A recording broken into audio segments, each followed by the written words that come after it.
Prior to decoder fitting, I'm going to run the HST in for 30 minutes in each direction with this ancient Hornby DC controller.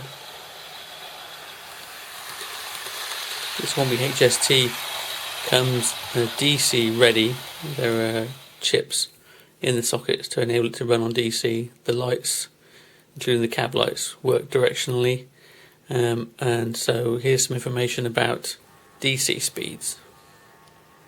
Not everybody's going to fit decoders and run under DCC, so here's the Class 43's slowest speed on DC.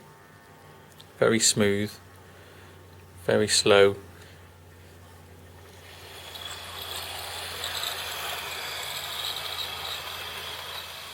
And this is its fastest speed on DC using my old controller.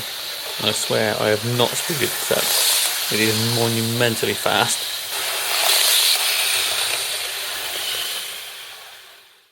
Decoder fitting in the HST is relatively straightforward. There's instructions with the model to show you how to take the model apart. The bodywork comes away from the chassis. To do that, you need to undo the 4 screws. There's one here, one opposite, and 2 to the rear. You can just see one of them here.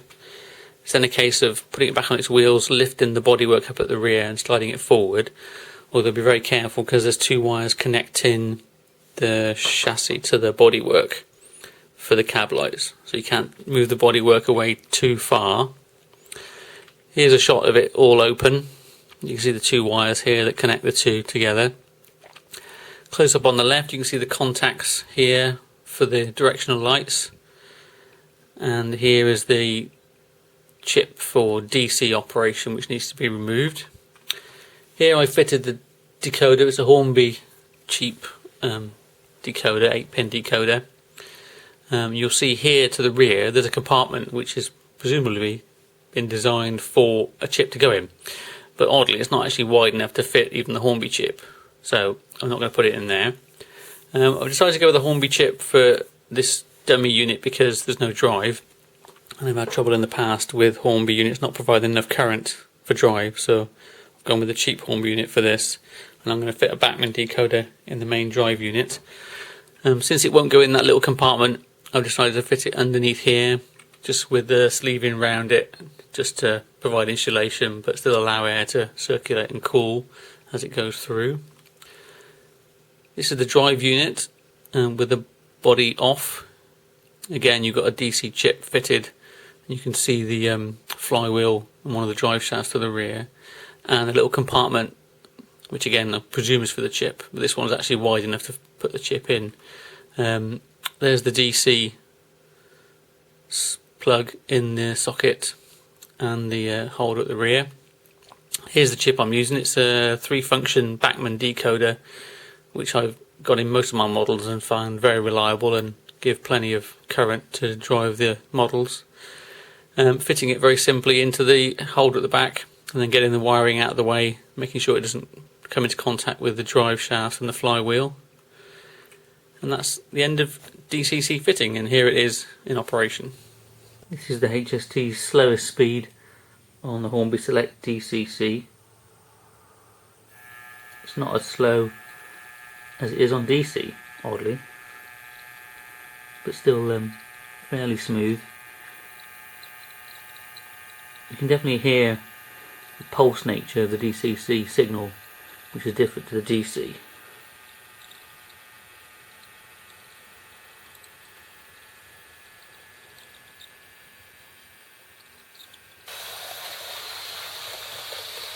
This is the speed on what I consider a normal setting on the Select.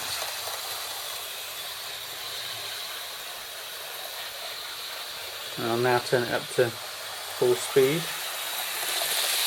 I've got acceleration levels set quite low, so it takes a while to build up. It's not as fast as the DC, but it's still very fast. So I set up and wait here.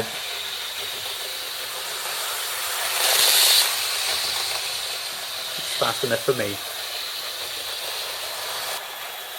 Drive unit has been oiled on the axles and on the drive shafts and the gears at the end. it's now running a lot smoother, but there's a noticeable squeak from the dummy car unit. You can hear that here.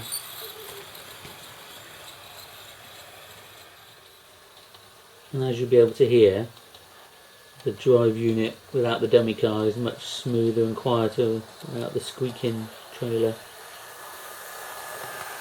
Looking underneath, I think it's going to be these plastic modelled brake shoes that are rubbing against the wheels.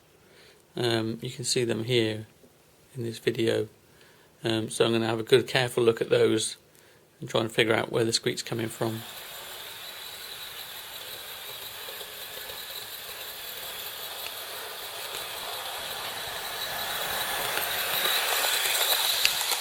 So the issue with the modelled brake pads not only manifests itself as a squeak, but also there's not much movement in the actual vehicle. I mean, the wheels are on properly there, but there's so much friction.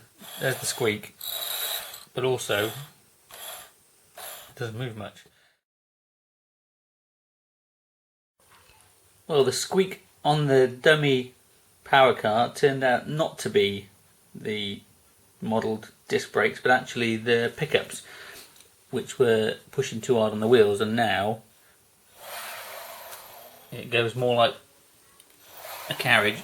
Still got electrical connection, as you can see. I was very careful not to break those, but it's going much easier and no squeak, as you'll now see.